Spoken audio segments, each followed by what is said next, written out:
Nakul, how envious am I of you right now? Personally, at least. I don't know about the other men, but congratulations. Have a great session. Ladies and gentlemen, she leads. A very good afternoon. I think post-lunch sessions are usually the hardest for everybody. We're struggling to sleep and sometimes just, having spent a busy morning. But please bring yourself some coffee. It's going to be an interesting session. I will try to speak minimum and feel free to interject me, stop me, ignore me. I am here. I think FICCI Frames has been very kind. In this country, we're very, very used to having panels, right? And it wouldn't be surprising if you would have a panel of men speaking about women in filmmaking. But we went the other way and we said we'll get all these trailblazers and champions of storytelling and filmmaking, to really talk to us about it. And just so that no man cries foul, they threw me for representation, right? So, I really don't know how I qualify to do this. I'm someone who owes my career and any kind of sort of success or stardom to television, which again has been built because of amazing collaborations and partnerships with some splendid women who have helmed and produced and written and directed all the work I've done on television, right? And very rarely do we get rooms like this, such beautiful rooms, where we can maybe take another half a minute and talk about them and champion them. So I'm just going to quickly name these people who've been like the reason I've had some kind of career. So starting from my first producer, Kavita Barjatia, to Gule Nagma Khan, to Ekta Kapoor, to my writers, Mukta Dhon, Nikita Dhon, Deepa, Sarita Tanwar, Yukti Anand, Harneet Singh, Fatima, Rohini ma'am, the bunch of amazing trailblazers. And from those trailblazers to these, right? I'm going to start off by telling you about, I'm not telling you, all of you know it, film students here, film appreciators. From the days of Raja Harishchandra, right? Indian cinema's first film where the female characters were portrayed by all men, to today having a number of incredibly powerful women who now lead our stories. Indian cinema has come a long, long way, right? We've always been OTT, over the top. But mercifully, a lot more women influencing creativity right at the very top exists today. And it's not to say that we did not have women early in the business. The first powerful superstar boss and studio boss and superstar in Indian cinema was in fact a woman, Devika Rani. And she was not only the biggest star of her times, but she gave the industry some of the biggest legends, Madhubala, Dilip Kumar, Ashok Kumar, and of course, Madan Kumar, man. You know what I mean. I didn't say it, it was a show Aparna made. So, yeah. Even outside the Bombay talkies, there was someone called Fatima Begum, who was India's first director, and actually forget first woman director. She was the first genre director. She made a fantasy epic film called Bulbul-e-Paristan way back in 1926. And who can forget the fearless Nadia, the cult action films she gave us. So today I'm just very honored to sit with, a few fearless Nadias of our times, the OTT stans of our times, the Devika Ranis of the Indian film, television and entertainment industries. We have with us the wonderful Aparna, Ashwini, Monisha, Rakul and Ashima. Thank you for joining us today. Thank you so much. I'm going to start first with congratulating the queen of OTT, Aparna. Thank you for a wonderful show like Jubilee and the many other silver jubilees you've given us, in the last few years. It has been a fascinating journey, for you from being a creator yourself, a storyteller, to now a studio head who is empowering other storytellers and other stories. Did being a woman was it ever a disadvantage for you, frankly, in a place where it is not unknown to have women in leading positions? First of all, thank you so much. What an incredible panel, and what a good fortune to be sitting among such phenomenal women. And thank you, you're very, very kind, Nakul. How can being a woman be disadvantageous? I mean, I'm a woman, and this is my biggest advantage. It can never be a disadvantage. It may be perceived as a disadvantage by many, but certainly hasn't ever been an obstacle or an impediment in my journey. If at all, it has only been a springboard for all the successes. Has it been easy? Certainly not. You know, when I started out almost 20 years ago, came from Delhi to work in films. It was very tough. I wanted to direct, I wanted to tell stories, and at that time, just to get a break as an assistant director was tough. I remember that often enough, you know, one was excluded from any outdoor skits because outdoor schedules, because you know, how would you share a room with anybody? There are no toilets, and because you wouldn't go on outdoors, you would eventually not get a credit on the film. Some directors even asked us that, why do you want to get paid? You know, it's a good fortune that you're getting to work on a film. It was tough. And I remember at that time, you know, I'd resolved that if ever I'm in a position of influence, I will not let any other woman go through this. I will keep the doors open. If there are no seats at the table, I will drag that chair for myself and another woman. And you know, one has just been trying to do that in the last couple of years that I've been at Amazon and all the other jobs that I've done. I've tried to ensure that there is a fair and balanced representation in the stories. And sometimes it needs to be intentional. It just doesn't happen. It needs to be intentional. And therefore, we've made it a mandate to have a woman in every writer's room. We are trying to ensure that trying to get there, that there are at least 30% women in HOD positions in all of the shows and films that we do. Trying to ensure that everybody has a voice. That the characters that are written are, you know, women characters that are written have agency, that there is a strong female gaze. Even the stories that are not led by women, women are not just wallflowers, you know, that they have a voice. So, yeah, one has just been trying to do that. Oh, wonderful. Thank you. Thank you. At the CinemaCon recently, Sony chief Tom Rothman recently said streamers do not make stars, only global hits do. Ashwini, you as someone who has dabbled both in theatrical and the streaming business, firstly, do you agree with this? And I wanted to ask you if Bareilly Ki Barfi, which released in 2016? 18. 2016 you started making it, was it? No, 2017. 17, yeah. Okay, 2018. If that was an OTT release, would it get you as much recognition as the theatrical did? And since we are already talking, I wanted to understand, post the entire OTT boom, post the pandemic, do you think that boom is responsible for the theatrical releases not doing as well? Except, of course, a few indie films we've recently seen, like a Pathan. You know, those are exceptions. But you being a writer, director, and now a producer, I'd like to sort of understand this from your perspective. That's a very difficult question. Good afternoon, everyone, and thank you so much for calling us here.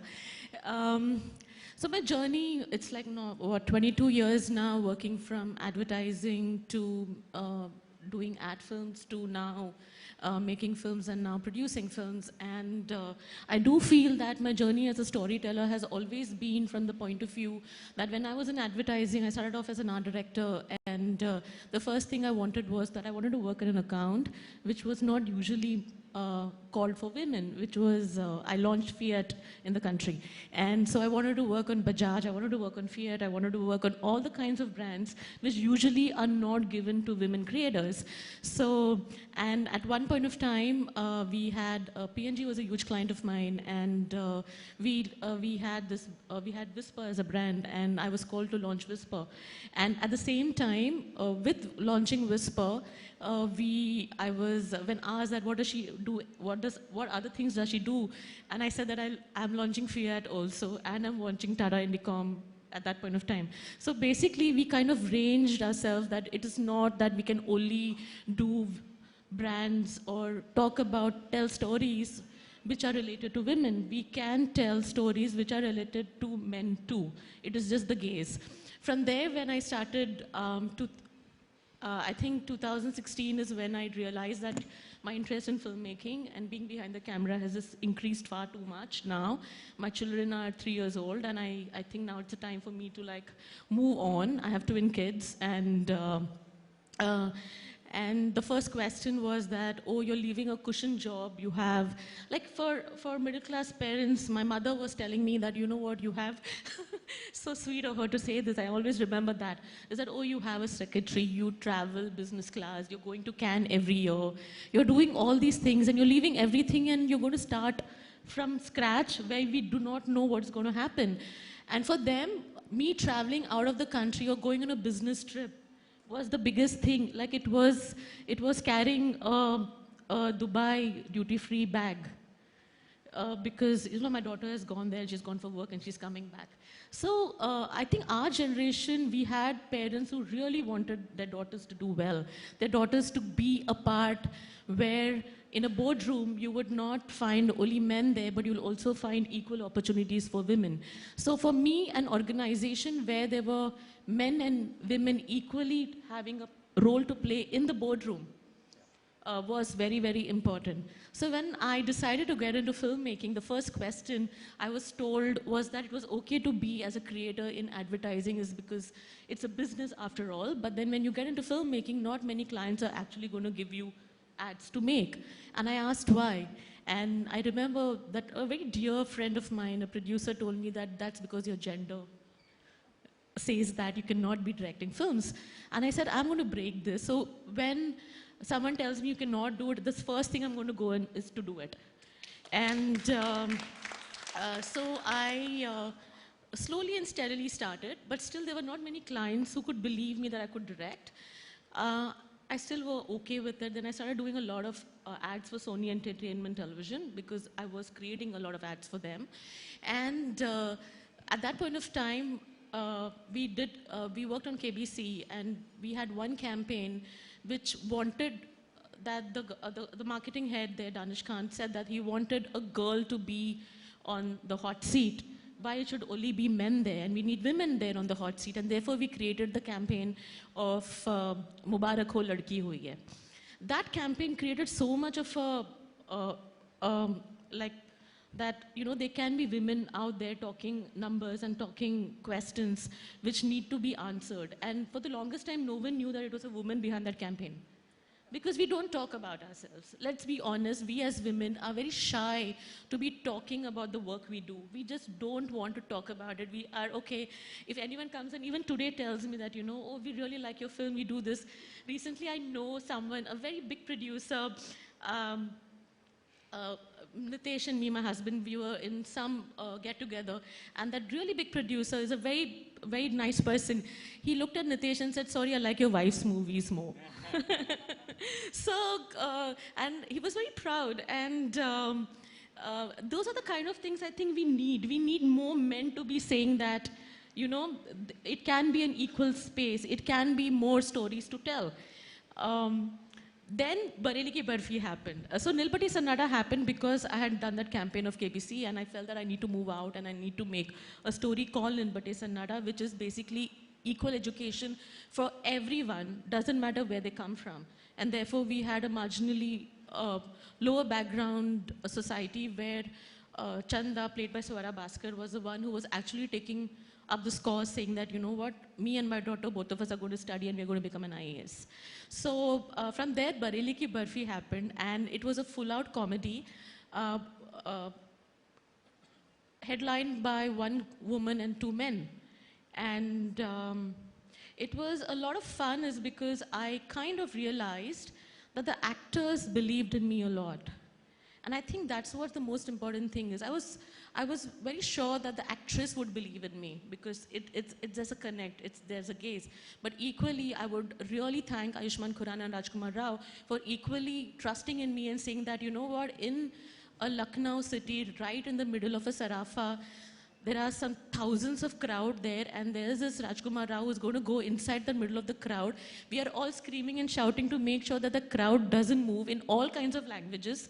With my team, where there are a lot of girls, and they were all very supportive to give that, say that, hey, you know what, she's the one helming. I think we all need respect.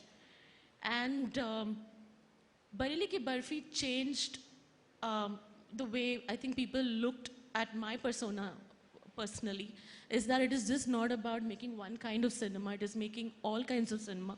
It is just that the gaze changes sometimes. Is that I gave equal importance to what Bitty's character, Kriti Sanon, was. It was about that she had a say in what she does.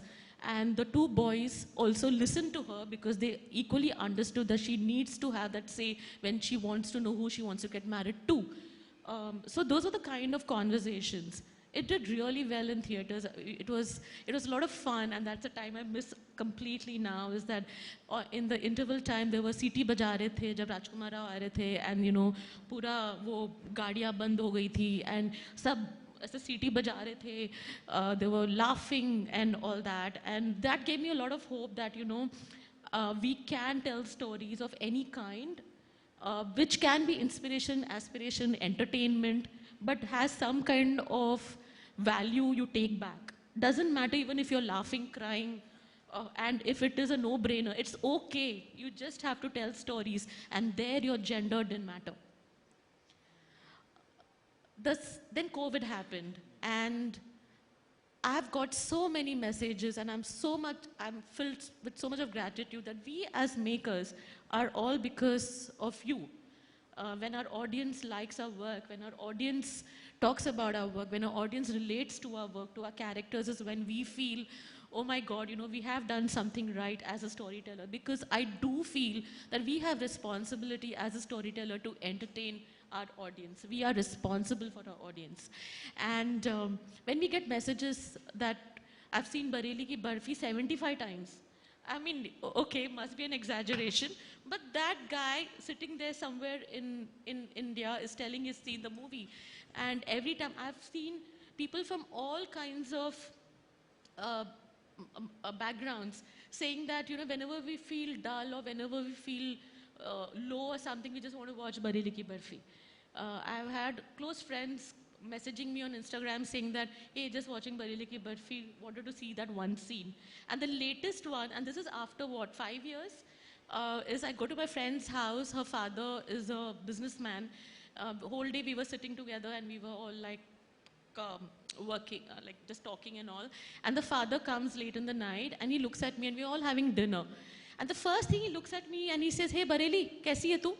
So that is what gives me a lot of joy. So I do feel that theatrical release is very, very important, but the impact which it has on OTT platforms is equally important, is because it just,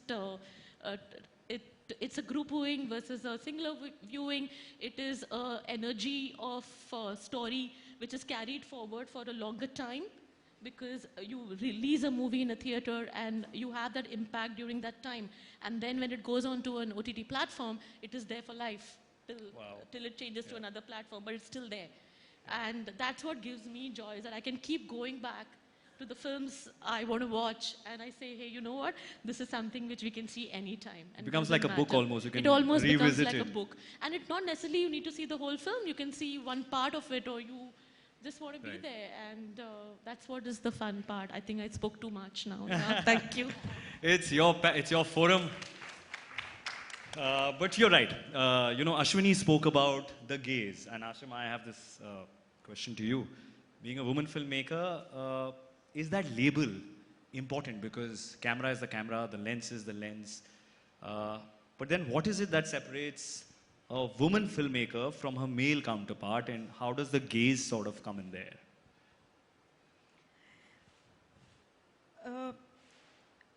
It's very complicated when women like me, we are coming from backgrounds which are so varied and so different. Small towns or, you know, schools, all these kind of things. So when you pick up a story, it can be anything. just taking on from what Ashwini was saying, like when I started my first film, it was Mere Dad Ki Maruti. And it was a story about two boys, you know, who lost their father's car and then they go running all over Chandigarh to find it. So, but I feel these stories don't know you're a woman. The camera doesn't know you're a woman. The clapboard doesn't know, अच्छा अच्छा यहाँ पे तो director female है. तो ये सब actually होता नहीं है, ये हम लोग बनाते हैं कि you know female filmmaker हो गया या but I do feel that as a woman you do have a different gaze when you look at a story. You know, when the story came to me, it did not have the you know, the father mother pathos, but because I felt parents are so intrinsic to any at least in smaller towns. So I thought, okay, let's bring in the father element and let's make it this. So I mean, I personally feel it is an element definitely of a filmmaker, but I do feel that when you step into the foray to make a film, your focus is the film. Your focus is the story. Your focus is the actor. Everything else sort of needs to fade out to deliver a film that people are going to watch. Man, woman. I mean, I would like that the films that we are watching do not alienate any gender. Everybody should have a collective experience, man, woman, as we are watching the film. ये हम लोग का endeavor रहता है as makers, you know. Of course, then it is a difficult medium both for men and women. You know, the equal number of women who are struggling as men are struggling. It is difficult to get a break in this industry at any creative level, as it is all over the world. So yeah, as a female, I think you bring in the sensitivity, you bring in the experience, you bring in the gaze, which I think now the storytelling that is coming from women is becoming even, it's different, it's a fresh experience because you have not seen this before. You're seeing now newer filmmakers are coming with new thoughts. And that's why the experience of watching the film becomes interesting because you have seen so many, I suppose, male directors, I don't want to say that, but there are many male directors here. But when men, their choices in colors, their choices in, you know, the way they light a scene, the choice of lens, I do feel now that, you know, when I go onto the field to direct, my choice is definitely very different. But having said that, whom have I learned from? All my directors, my mentors have all been men. So I feel, yes, as women, we do come in with our sensitivity, but the technicalities are the same. So I would like that all the women who are maybe thinking twice or scared out there or feeling they will not make it or will have to step out because of motherhood, I mean, I would like to take this forum to say that aisa kuch nahi hai. You're able to do everything as a filmmaker that our male counterparts are doing. You know, I have a family and I am a filmmaker and I am happy and I'm able to tell the stories that I want to, of course. So yes, I would like to say that we are female filmmakers, but we are also makers. You know, we choose stories and we tell them the way we do. Amazing, amazing. So from studios to directors to makers to the root cause of all problems, producer. Right, also the producer who's sandwiched between the studio maker and the actor. Monisha, I want to ask you, why does one, you know, man or woman want to become a producer? Secondly, is the 10% worth it? Thirdly, is also, like, do you feel like women are naturally better, I mean, I'm generalizing, but are naturally better at sort of people management, you know, at controlling budgets traditionally? Does that kind of help? Because from what I've learned of you, that you've been a serial entrepreneur and you moved from one business to another and then, you know, finally found film. What is it about producing which is firstly exciting to you? And second is, MA has produced a bunch of features and shows now. And a large portion of it, and I might be wrong, like some portion of it has been around the nationalistic theme, right? So is there a formal or informal mission statement you have in your mind when you're kind of okaying stories or wanting to make stories? So yeah. Thanks, Nakul. Thanks, everyone, for giving us your time. I want to actually be a little creative in the way I answer this, and I'm going to start by wanting to include my panelists in my response. So firstly, when Aparna, who is undoubtedly one of the finest eyes in spotting content, I'd like to say that she's also a fantastic partner to MA Entertainment. And I'd like to also now discover that it's statistically, because we've got good representation of women. We're 67% owned by women, 2 women in the company. Wow. So thank you for supporting our diversity code as well.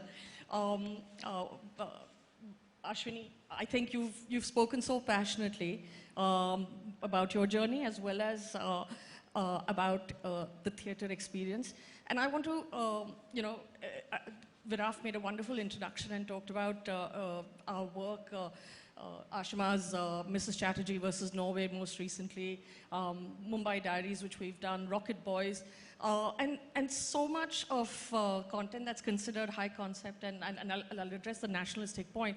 But I want to also talk about the fact that a woman in MA Entertainment chose to make Satyamev Jayate, which is an out-and-out mass film, and you would think that it's testosterone on overdrive.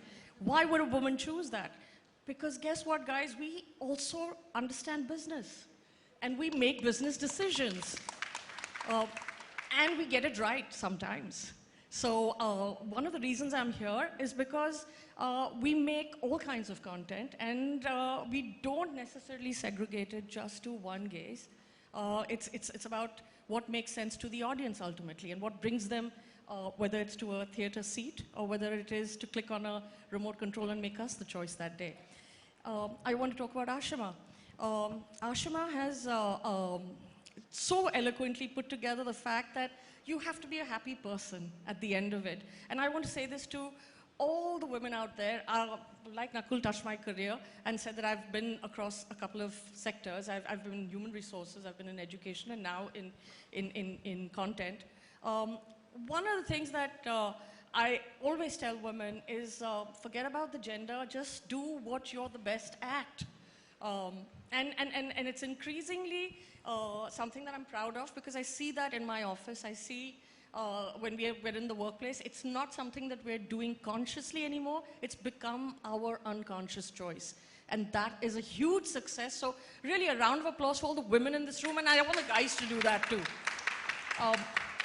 And finally, I want to talk about Rakul. What a fine actor. How many of you know this young lady chose to get into cinema? She was on her way to becoming a pro golfer. So we would have had her on our headlines one way or the other. We've had the great fortune at MA Entertainment to work with Rakul on 2 films, and both extremely different. One, an absolute Masi Marjava, right? Where she was almost like a 80s representation of, a bar dancer. And then she's been in a very forward-thinking film that we had, which was called Sardar Ka Grandson. But let me tell you, Sardar was a woman.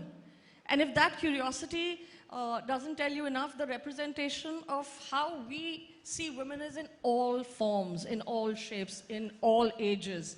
And that's the best advice I can give to producers or aspiring producers, that just keep your eyes open for great stories that will inspire, that will ensure that the generation ahead doesn't hold you responsible for too many mistakes. I think that's my little pitch as a producer here. So Thanks, wonderfully Rakul. put. Thank you, Monisha, really. Rakul, right? There's so much I want to ask you, but I'm going to start with asking you about something which a lot of us speak about very passionately, right? Pay parity. And it's something which has started again, Priyanka Chopra spoke about how for the first time in her career she got paid at parity for Citadel, right? And she also mentioned that it is the first time in 22 years that she even considered, or her agents considered, it was okay to ask. And there was, it happened to be a boss at Amazon who's the woman who said okay to it, right? there is a lot of nuance, and I know there is economics to this conversation. But what are your thoughts on it, and what's you've had a very, very successful, for people, outside of Bombay, we may not be aware, but she's had a phenomenal career down south, Telugu, Tamil. I might be missing out a few languages, but she's done it all. In fact, the second part of that conversation, and anyone else can join in later, is that your first, I think, debut Hindi feature was in 2014, Yaria? Yes, right? yeah, that's right. And then your next one was with Monisha in 2019. No, next one was De De Pyar De. Which was and which then year? right after that. Which year? Same year? 2018. 2018. 2019 release, 2019, sorry, right? 2019. And then Marjava was also 2019. So I wanted to ask you, in our industry, you never look at a male star and say, oh, he's made a comeback.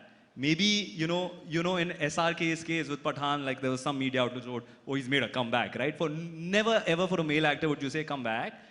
What was the media narrative for you, and was it hard to explain, because people here are so short-sighted, we're not aware of what you're doing outside, or we don't choose to understand what you're doing outside, that it then becomes sort of, oh, she's made a comeback and now she's successful, right? Yeah. So I wanted to talk about both these issues, pay parity, what are your thoughts on that, and what are your thoughts on this aspect of how the media portrays sort of women actors?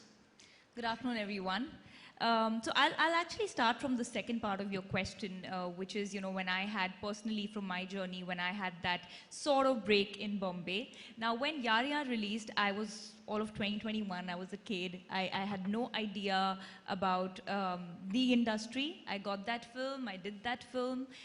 Before that, I think simultaneously I was shooting for my first film in Telugu, which happened to release a couple of months before that. It became a huge hit. And before I knew, I had some great films, working with great actors, makers, and I signed that on. Because my belief always was that you don't give up good work coming your way to find more work, and I also didn't see any harm. I was so naive. I thought these guys have called me when I was in Bombay, so when they want me, they'll also call me. So that was the belief that I started with. Now, when I did come back here, and it was a very difficult choice to make at that point, because I was doing some of the biggest films, and then to tell to myself that you have to leave some sort of a stardom and fan following, and then move to Bombay and sort of start from scratch, because there's been a gap. Fresh. Yeah, start afresh. But that was exciting for me. It was a fresh playground, and yes, there were a lot of people who were familiar with my body of work, but there were many who weren't. And yes, the media narrative sometimes does bother you, because in those 5 years, I'll be honest, in those 5 years, I possibly didn't have a break. I'm some 43 films. I've done some 43 films by now, and thank you. So to them, I couldn't say anything. How do you can't pull up everyone and tell them, hey, I wasn't sitting free, but this is how my journey was possibly working designed. more than ever. Yeah, and possibly it was designed, and I'm so grateful that it happened this way, because I had grown to know myself, my craft, learn about the industry, have more experience, and be prepared for Bombay, which is a much more competitive space. So by the time I came here, because during Yare, I was really young and naive and I didn't know anything. So all those 4-5 years, 6 years of work and experience that I had in the South Indian industries, that made me who I was. The discipline that I learned from there, the kind of work ethic that I picked up from there, it was amazing. So when I came in here, I was like, I just shut an ear to that conversation. I was like, people will see my work and let the work speak for itself. So I think a lot of times it's not about just this conversation, but many a times there could be media narratives and more, actually many times than reality, So there could be a media narrative, but sometimes you just choose to not answer and not get affected and let your work speak for yourself. And I think that's what I did at that point. And coming to the gender pay parity, disparity, this is a very difficult, there's no one answer to this actually, and I have a very different opinion on it. I feel when Priyanka Chopra said what she said, she has become a global icon. She is someone who has the ability to pull stars to theaters. So I feel what really needs to happen is that your pay needs to be decided on how much crowd you're truly pulling to the theaters, as opposed to what gender you are. Wonderful, wonderful. I think that's more important, because when we stop questioning and having these questions and conversations about pay parity based on man or woman, then the scenario will change. I think what's important is, are you creating good content? Is the audience excited to see your film?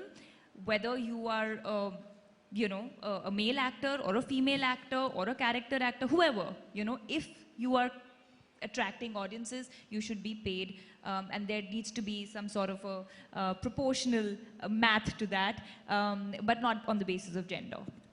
Absolutely fair.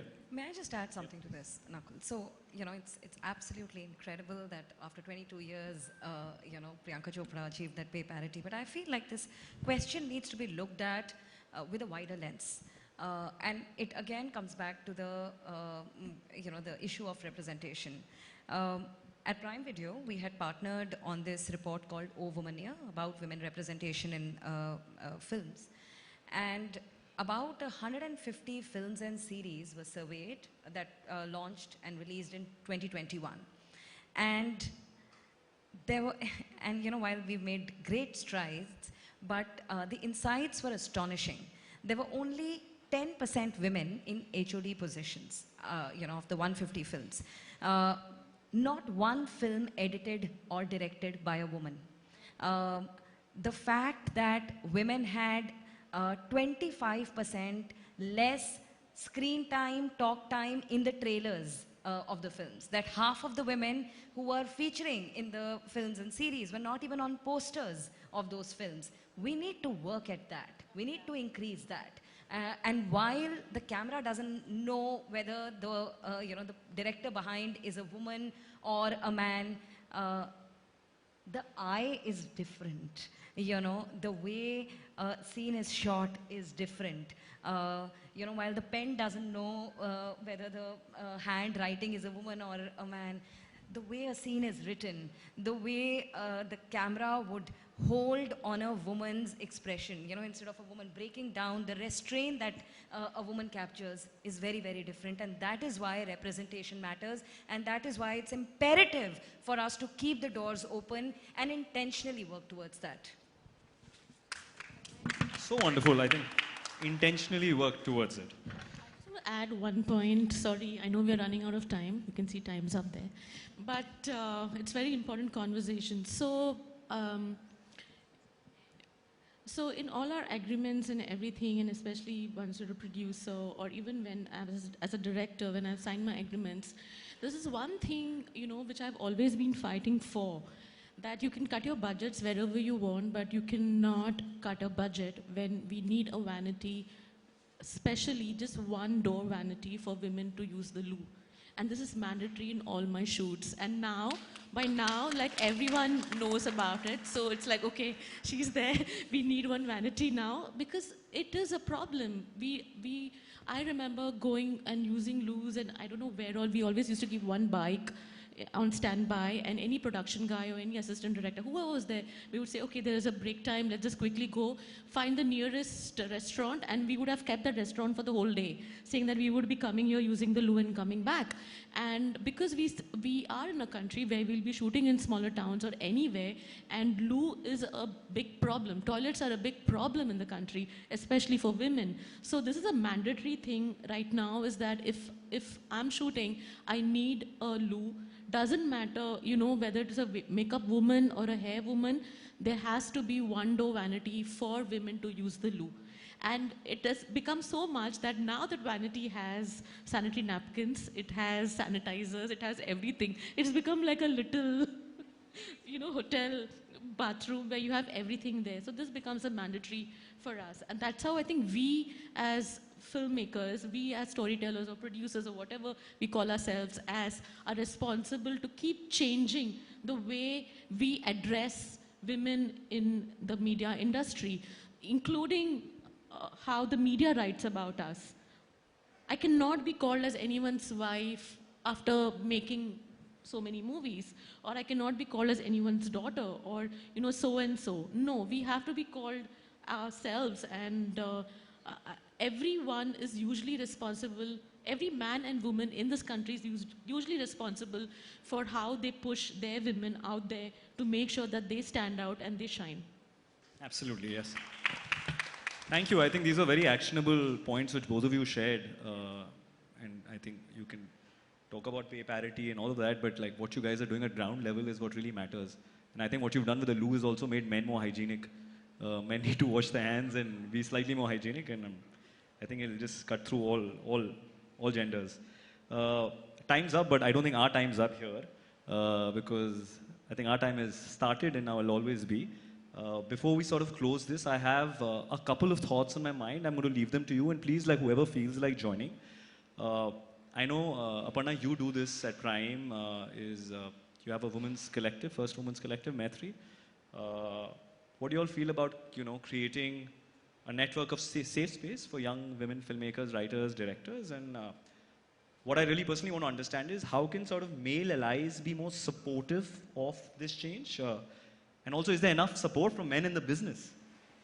That's one part of it. And the second part of it, there's a lot of work now because of streaming. It's great. But has that changed your original aspiration in any way of why you came here?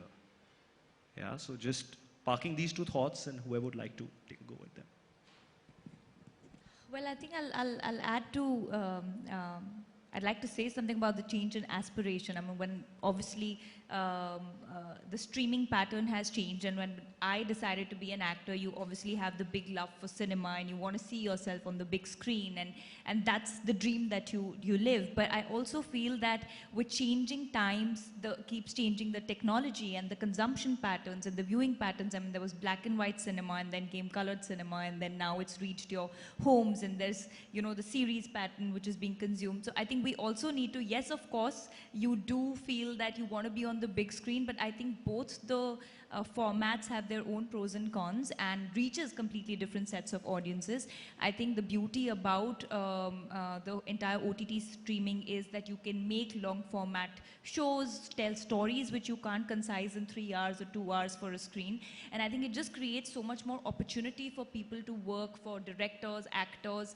So I think it's just a new space. It's not that one space is going to take away another, but it's just like a newfound love now, to be able to tell newer stories. Maybe, this was for dance and song and singing and, all the glamour, but if I want to do something hard-hitting, I've got this.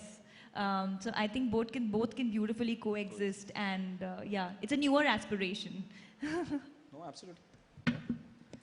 I'll take the second part of your question because Rakul's beautifully articulated what OTT and what films can do. How can men be our allies? I think just listen.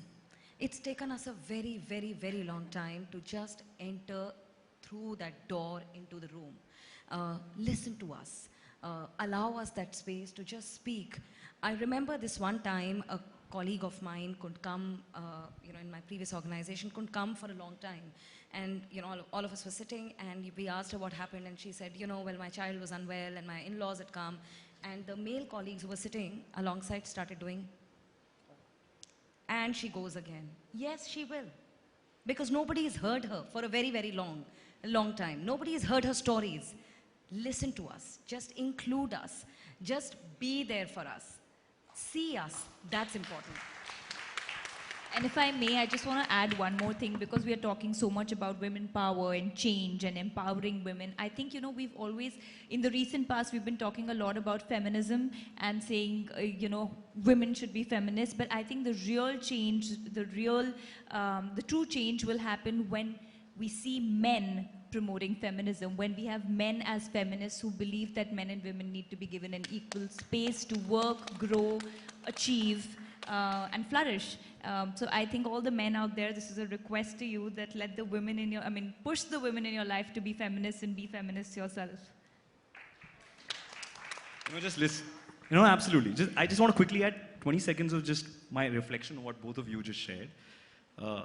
You're absolutely right about listening, and I take great pride in being a feminist, but only very recently, I've been reflecting a lot. I think post-pandemic is just, like, you slow down and you reflect, and I've realized that whilst I think I am a feminist, I noticed myself, so I've been married to my wife about 10 years now, dated her for 9 years before, so we've literally grown up together, had a partnership, seen each other through, wanting to figure out what we want to be to kind of getting there.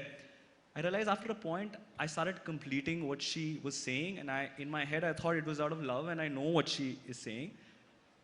But at times, I didn't understand that I didn't let her complete and finish her thought. And she didn't want a solution, she just wanted to finish her thought.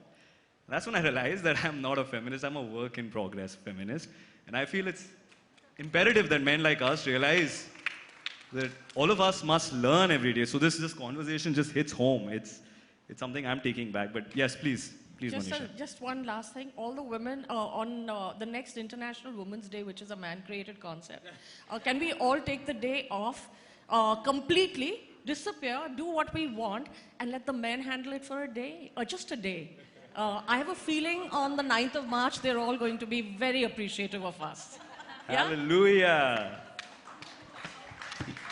Sorry, there was one question, I think during one of this film release, or I think recently. Not recently, this was during BKB. And I was asked that, okay, if you're working all the time, who takes the children's homework? And I was like, the father. or some subjects I don't understand. So anyways, I'm not going to take the homework. So, these are the kind of questions which need to change. And the day in a room where the woman's voice is given equal importance in terms of saying and acknowledging that, what she's saying is right. And we need to go ahead with it, is what changes. And when we have more men saying that and more women also saying that what she said is right and we need to move forward, is because it's always like a counter. So when you're talking something, it'll go on you and then it'll go on a male counterpart, a male colleague, and then when he acknowledges that what a woman has said is correct is when you'll start moving forward. I think it has to be reversed, and it can be reversed every time. It has to be equals. Yeah. Thank you. Ashima.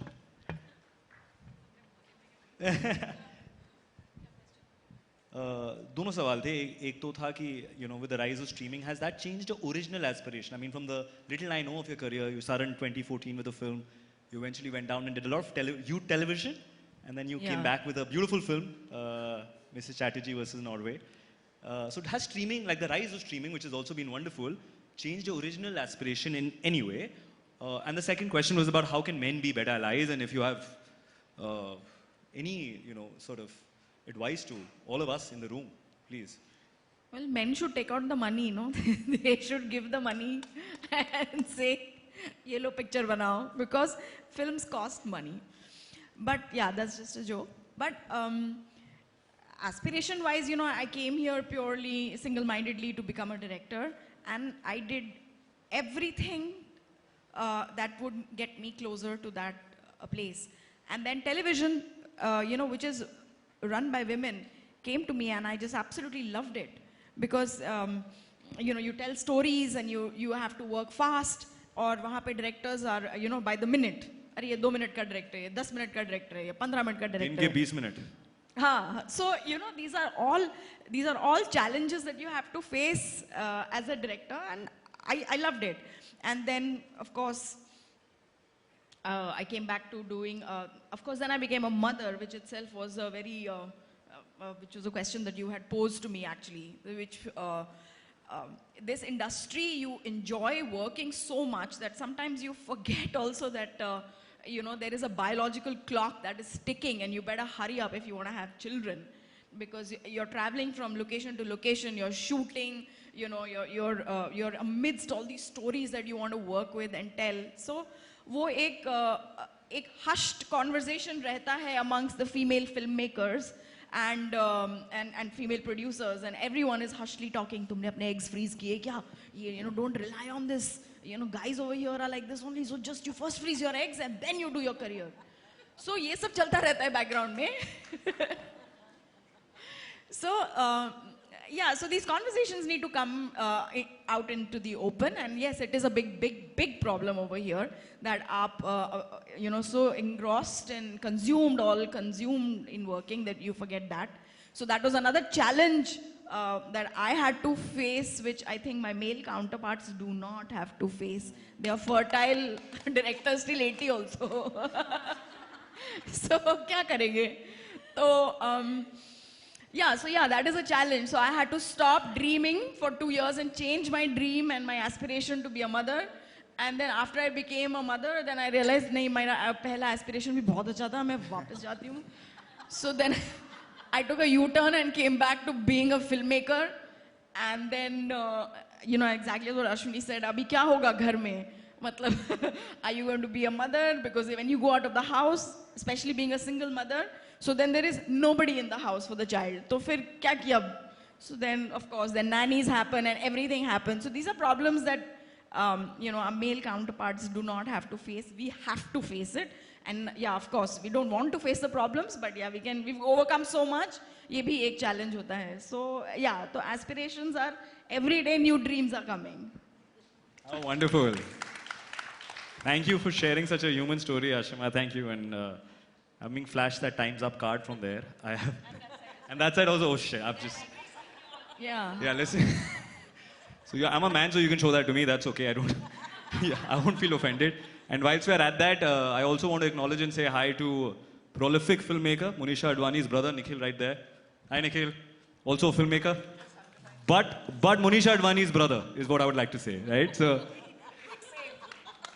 I don't think you guys got that. Monisha Advani's brother, Nikhil. Thank you so much. Thank you so much. You wonderful trailblazers, champions. It's such a pleasure and honor to share the stage and learn and hear your insights. And I wish we had more time, but to more rooms like this. And thank you to all of you for staying here in spite of this being a post-lunch session. Thank you, and may all of us just stand up and give a round of applause to these wonderful filmmakers we have amidst us.